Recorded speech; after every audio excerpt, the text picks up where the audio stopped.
مسلمان کی طاقت کا اصل منبع؟ مسلمان کی طاقت کا اصلی منبع، جیسے کہ آپ سن چکے ہیں کہ مسلمان کی طاقت کا اصلی منبع جو ہے وہ اس کا ایمان اور اس کا عمل صالح، یہ اس کی طاقت کا اصلی منبع ہے۔ یہ جو کر و فر اور یہ جو بڑے بڑے عمارتیں اور ٹھاٹ باٹ ان میں نہیں ہے۔ یہ پوری تاریخ ہماری جو ہے اس بات پر شاہد ہے کہ ہم نے ٹھاٹ باٹ سے کچھ نہیں کمایا، لیکن ہم نے یہ سادہ لباس میں اور پھٹے ہوئے کمرے میں جو کچھ ہمیں حاصل ہوا وہ اس ٹھاٹ باٹ سے حاصل نہیں ہوا۔ جب حضرت عمر رضی اللہ عنہ کے زمانے میں ایرانی فارسی فوجیں اور عرب مسلمان فوج مقابل تھی، مدائن جو ان کا دارالسلطنت تھا وہ اب سامنے تھا، درمیان میں دجلہ تھا، دریا۔ ایرانیوں نے یہ کیا کہ وہ جتنے پل تھے سارے توڑ دیے تاکہ مسلمان جو ہیں وہ اس کو عبور نہ کر سکیں۔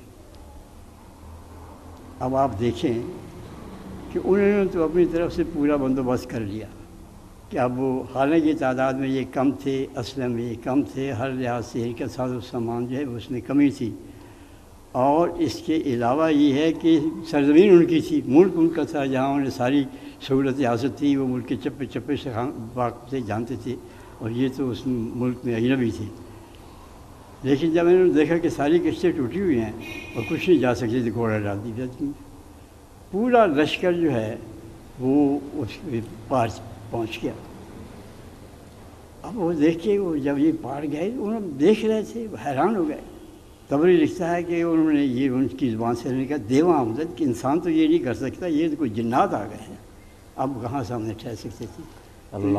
یہ قوت تھی جو ان کے اندر، ایمان کی قوت تھی جنہوں نے ان سے اندر عبور دریا کرایا، اور اتنی بڑی سلطنت جو ہے اس کو ڈھیر کر دیا ان کے سامنے۔ اب آپ یہ دیکھیں کہ جب وہاں مدائن سے جو کچھ خزانے ملے وہ آپ اندازہ نہیں لگا سکتے کہ وہ کتنی دولت تھی، اور خود جو اس کے لباس، اس کے جو ان کا شہنشاہ ایران تھا وہ کتنی قیمتی، اور جو کچھ وہ ملا، اور وہ گیا کس کے سامنے؟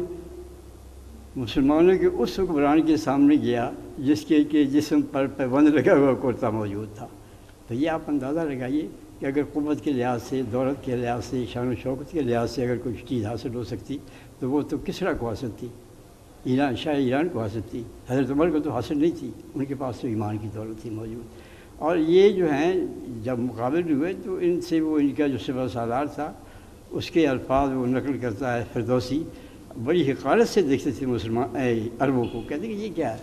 یہ سم شتر خوردن و سوسمار عرب را بجائے رسید استکار کہ تخت کیارا کمنا ارزو تفو برتبہ چرخ کردہ۔ اس پر سالار اپنے لوگوں سے کہتا ہے کہ یہ عرب جو ہیں اونٹوں کے پائے اور گو کھا کر ان کا دماغ اتنا خراب ہو گیا ہے کہ اب یہ کسریٰ کا تخت جو ہے اس کے لیے یہ اس کے درپے ہو گئے ہیں۔ لیکن وہی دیکھیے کہ ان کے ہاتھ سے وہ کس طرح کے تخت لوٹ گئے، وہ بھاگ گیا، وہ مارا گیا، اور ساری دولت جو ہے وہ مدینے میں آ کے پہنچ گئی۔